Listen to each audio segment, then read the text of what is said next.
Oh man, it's all snowy outside.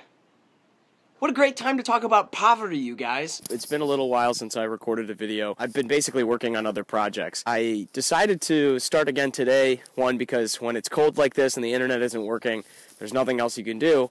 And then two, I read another thing recently that I wanted to share with you guys. It was pretty fascinating. So Germany recently just got rid of all college tuition. That is, that everybody who's a German citizen can go to university in Germany without paying at all.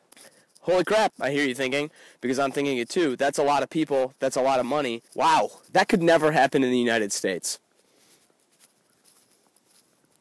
Because we suck too much. Maybe suck is a strong word. But I want to talk about this a second with you guys because it seems strange to me that there are so many people in the United States, if college tuition was made free, let's say tomorrow, would immediately go back to school. Maybe some of you are watching this video. How many of you would want to change your life and could become very productive, very upwardly mobile, and potentially create a lot of wealth, not just for yourselves, but for everyone else, if you just had the education to do it? Think about people like who work at Jiffy Lube or someplace like this. You know, in so many years, those jobs are probably going to be gone. The pace of technology is moving so quickly that something that needs to happen, that has to happen in the modern economy is for people to retrain when they lose a job or when things start moving on. In the United States, we typically have this idea of like rugged individualism, which by the way is the same thing that caused Herbert Hoover to not do anything about the Great Depression. Here's basically what I'm trying to get at.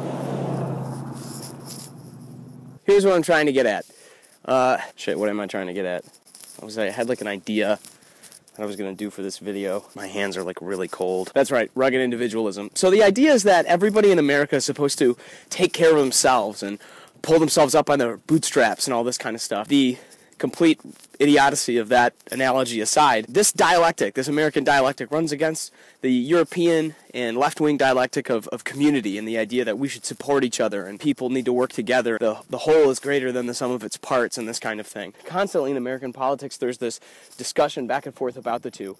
But something that I really want to focus on here is that the idea that knowledge is a public good. There are people who could be doing very, very productive things, maybe online, coding, writing new programs, maybe engineering something new, if they only had the education and training to really allow them to do it. That's not happening, and instead they're potentially relegated to delivering pizzas.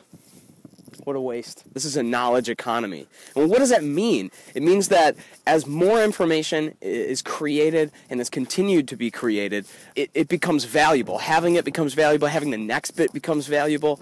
And that's why our generation, that is Generation Y and the millennials, are slated to have so many careers in our lives. Basically because jobs that you're doing right now are probably not even going to be needed to be done in even a few years, potentially. Bill Gates has written articles about this. He's been saying that there are many jobs that people are doing right now that are going to be completely phased out in the next few years and taken over entirely by computers and machines. There's probably people right now doing those jobs who have no idea that they're about to hit a wall. And the amount of resources that are available to them as their jobs are gotten rid of are going to be less and less. So this whole time that we've been talking, I've been walking around Manistee, Michigan. Manistee is a little town in the northwest of Michigan's Lower Peninsula. And this town kind of illustrates my point. This town actually had the highest population of millionaires per capita in the United States in 1880. The logging industry was booming. The salt industry was booming.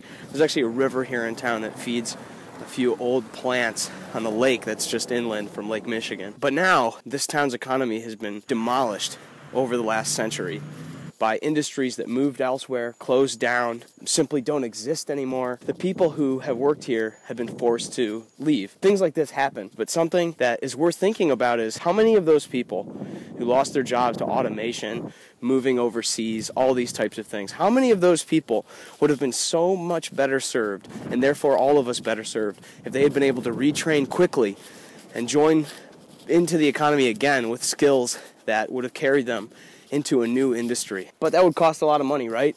Yeah, it probably would. You can't go to school full-time and afford a house and pay for a family and all these kinds of things. But you know what would make it a lot easier is if there was some public money available for that. People who do have jobs, who are working, are paying into a fund potentially so that when their day comes, when they might need help, it's going to be available for them. In exactly the same way that Social Security works, we could also have a similar type of fund that works for people who need retraining. Oh my God, it's so cold. I look at my hands. Who paints a house like that?